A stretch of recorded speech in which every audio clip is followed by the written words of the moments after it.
Let us have a short look at this MetaQuast results. So here I have now the script for running MetaQuast either on the Canoe config, the Meta Canoe configs, right?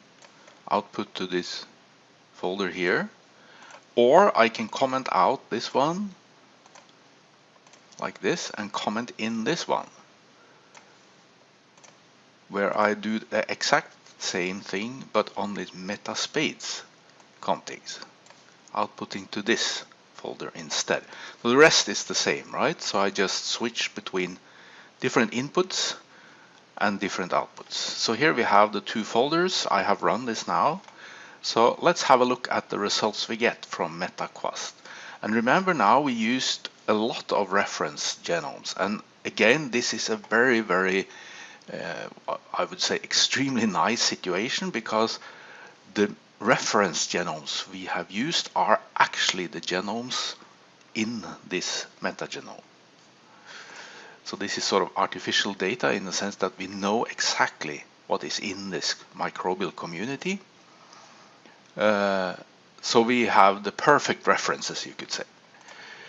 Usually you don't have that. But let's look at the report here as we have done before. It looks slightly different now because previously we looked at a single genome, right? Now we have many genomes and we have reads from a mixture of these genomes. So the plot we see here, I think that the most, you can see there are some different versions of the plot you can click on here. I would look at this genome fraction plot. I think this is the first I would look at. And here we can now see the references are listed along the x-axis here. If you try, it's a Streptococcus, the first one here I see, Corynebacterium, yeah, different species here. And here we can see now that this Streptococcus is the most sort of reconstructed. It's close to 100% here. This one we managed to reconstruct. This is probably then very abundant in this mixture, right? So many reads come from this genome. So we were able to actually assemble some contigs that when Quast now takes these contigs and align them to this genome, it finds that contigs that align here covers almost the whole genome. And we can see the same for some genomes out here, and then it starts dropping here. So up to here it's like 90% reconstructed, right? But then it drops quickly, and those out here, we know they are in the mixture, but they have not been reconstructed at all. Close to zero, right? No contigs matching these ones here. And this is of course because these are probably very low abundant, right? They're very small amount of them in the mixture, so only a few reads come from these genomes, not enough to assemble. They have too low coverage, right? Too low read coverage for the spades to be able to assemble them. This was the spades results, right? So we see that some genomes are reconstructed, but not all.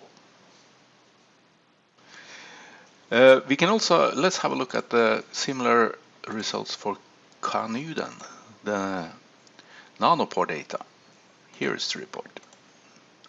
So let's make exactly the same genome fraction plot here.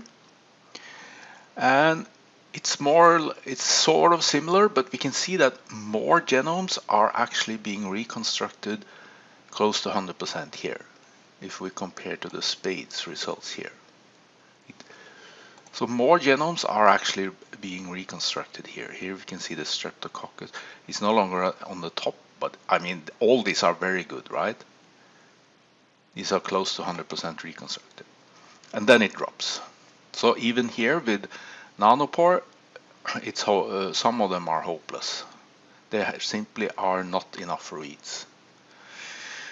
And notice the difference between nanopore and Illumina data here, because when it comes to metagenomes, the long reads are really beneficial, right?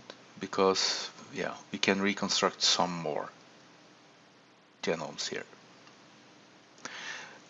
You can also go and have a look at this. Yeah, here it lists all the references. If you look at the combined reference like this, it just says in total, if you add up all the genomes on the references, it's up here, right? This is the length of all the genomes added, right? And here is what we are able to reconstruct. So this is sort of the fraction of the total metagenome, you could say, that you recover, and that's down to like 40%, right? 40%. But that's not, I mean, that's low, but it's not as informative, I would say, because what we actually hope for, we never hope for reconstructing the whole metagenome. That would be really naive, right? To think that you can actually reconstruct everything in that metagenome. That's never the case. So what we I will go back. What we are interested in is this one, huh? Right? How we don't expect all to be reconstructed, but we hope that some are very good reconstructed. That's what we hope for, and that is also the case here, I would say. Actually, for both Spades and Canoe, both Illumina and Nanopore managed to reconstruct the most abundant ones pretty good. Pretty good. You can look at these misassemblies and so on, but I will not go into this. I think this is the picture that we really want to look at. But again, remember, this is a very sort of artificial situation where we know exactly the genomes that should have been reconstructed, right? We list them down here, the references. In real life, you don't have those references, right? You have no idea usually what's in your mixture, and many of the organisms there are unknown. We don't have any genome to compare against. So this MetaQuast is sort of limited value in that sense in a real life situation. I don't think I use it very much, but it's nice to use it here in this artificial example because it really shows us very clearly how many genomes we are able to reconstruct and how many we are not able, to remind us that we cannot reconstruct everything.